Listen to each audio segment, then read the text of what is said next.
నా పేరు అర్జున్. మర్చిపోయావా? నేను గుర్తుపెట్టుకోవడానికి నువ్వేమైనా సీఎమ్మా లేకపోతే పిఎమ్మా? వాళ్ళకంటే గొప్పవాణ్ణి. 5 ఏళ్ల క్రితం నీ అందం చూసి అదిరిపోయాను, నీ పొగర దెబ్బరకు ఎదిరిపోయాను. ఇప్పటికైనా గుర్తుకొచ్చానా డియర్? అంటే నువ్వు అసలు ఎవరు? నువ్వేం మాట్లాడుతున్నావో నాకు అర్థం కావడం లేదు.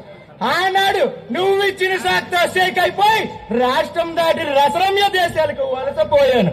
అక్కడ ముద్దు గుమ్మలతో చెమ్మ చెక్కలాడుకుంటూ మొహమెత్తని సోయగాళ్ళు వెతుక్కుంటూ మళ్ళీ మన రాష్ట్రంలో కాళ్ళు పెట్టాను. ఓహో, మంచిదే. ఇంతకీ చాలా గొప్ప పని చేసావు గానీ ఇక్కడికి ఎందుకు వచ్చావు? దయచేసి అంటున్నావు, పొమ్మనా రమ్మనా? నువ్వు పొమ్మంటే మాత్రం నువ్వే నష్టపోతావు. లాభ నష్టాల గురించి నాకు బాగా తెలుసు. ఇలాంటి బికార్తో మాట్లాడే అవసరం నాకు పట్టలేదు.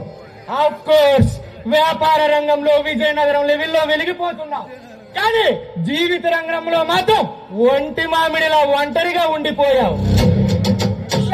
నేను ఎలా ఉంటా నీకెందుకు? నువ్వు ఎలా ఉన్నా నాకు అవసరం. ఎందుకంటే ఒకప్పుడు నా మనసు దోచుకున్న మందాకినివి కదా. అంటే నువ్వు అర్జును అన్నమాట. ఆ రోజు నీకు అంత అవమానం జరిగినా ఇంకా నీకు బుద్ధి రాలేదన్నమాట. మార్చుకున్నాను. అప్పుడే నువ్వు చేసిన అవమానాన్ని మర్చిపోయాను. అక్కడే మల్లె పూల తోటలో మడత వేసి గులాబీలతో గుబులింపజేసి పువ్వు లాంటి నీ యవ్వనాన్ని కసిగా కాటేసేవాణ్ణి. అతిగా మాట్లాడుకు, కోపం వస్తుంది నాకు.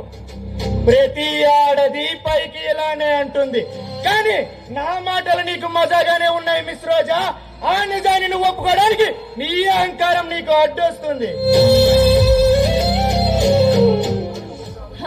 అలా అల్పబుద్ధితో ఆలోచించే నీలాంటి మూర్ఖులకి అంతకన్నా ఏం తెలుస్తుందిలే. ఆల్ రైట్, నుదురుపాడు లాంటి ముదురు మాటలు మానేసి వేములరుపాడు లాంటి వ్యాపారం గురించి మాట్లాడుకుందాం. వ్యాపారం గురించి నీలాంటి పనికి మాలలు బికారులతో అస్సలు మాట్లాడను. నేను బికారిని కాదు, అనాకారిని కాదు. ఆపదలో ఉన్న అందగత్తలను ఆదుకునే ఏలూరు లాంటి నేటిగా. నాకు ఎలాంటి ఆపద ఎదురైనా దాన్ని ఆదుకోవడానికి నా శివ రెడీగా ఉన్నాడు. ఇక నువ్వు వెళ్ళు. చిలకలూరిపేటలో చింతామణి సిక్కుల్లో పడకుండా ఉండాలంటే నరసరావుపేట నాగమణిలా నువ్వు నా మాట నమ్మాలి. నీకు రాబోయే ఆపద గురించి నాకు తప్ప ఈ ప్రపంచంలో ఇంకెవరికి తెలియదు డియర్. సరే, ఏమిటి ఆపద చెప్పు. అబ్బా ఆశ, అంత తేలిగ్గా చెబుతానా? కానీ ఎంత డబ్బు కావాలో అడుగు, నేనిస్తాను. కానీ ఆపద ఏంటో చెప్పు. పిచ్చిదానా, కరెంటు పోయినప్పుడు వెలుతురు కోసం 100 రూపాయల నోట్లు వరుసగా పెట్టి కాలుస్తుంటాను. నాకు డబ్బెందుకే? సరే, ఏం కావాలో చెప్పు. నీ అందం నాకు ఎలాగో దక్కదు. నాతో ఆడు పాడు, ఈ జన్మకి ఇదే చాలనుకుంటాను. సరే, నువ్వు చెప్పినట్టే చేస్తాను.